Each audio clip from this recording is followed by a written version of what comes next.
আসসালামু আলাইকুম বন্ধুরা, কেমন আছেন আপনারা সবাই? আশা করি সবাই ভালো আছেন। তো আজকে আমি আসলাম কীটনাশকের দোকানে। আমার ভুট্টা ক্ষেতের অবস্থা একেবারেই খারাপ, মানে অনেক পোকামাকড়ের আক্রমণ করছে, যার জন্য দেখতে পাচ্ছেন আমি ওষুধ নিতে আসছি দোকানে।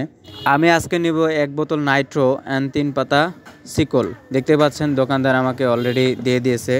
আর এইটা নিয়ে চলে যাব একদম ডাইরেক্ট ভুট্টা খেতে। আজকেই অবশ্যই বিষটা দিতে হবে, না হলে একদমই ভুট্টা ক্ষেতের অবস্থা খারাপ হয়ে যাবে।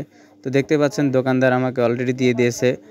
আর বলতে না বলতেই দেখতে পাচ্ছেন আমি চলে এসেছি কিন্তু খেতে। দেখতে পাচ্ছেন এইখানে একটা কামলা, ওনাকে দিয়ে আমি বিষটা গুলিয়ে নিচ্ছি ঢোপের মধ্যে, কারণ এই প্রথমবার দিতে হচ্ছে। আমি এর আগে এরকমভাবে অভ্যস্ত না।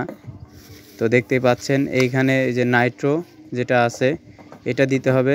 নাইট্রো দিতে হবে 2 কাপ করে। দেখতে পাচ্ছেন এই যে বোতলে যে মুখা আছে এই 2 কাপ পরিমাণ দিতে হবে। আর সিকল দিতে হবে 1 পাতা। আর বন্ধুরা আপনারা জেনে রাখেন যে 1 বিঘা ভুঁইতে 3 ঢোপ দিতে হবে মিনিমাম। তো বন্ধুরা ভিডিওটি অবশ্যই ফুল ওয়াচ করবেন আর দেখতে থাকবেন। তো পরবর্তী ভিডিওর জন্য অবশ্যই চ্যানেলটি সাবস্ক্রাইব করে দিবেন, তাহলে আপনার কাছে সবার আগে ভিডিওটি পৌঁছে যাবে। ধন্যবাদ সবাইকে।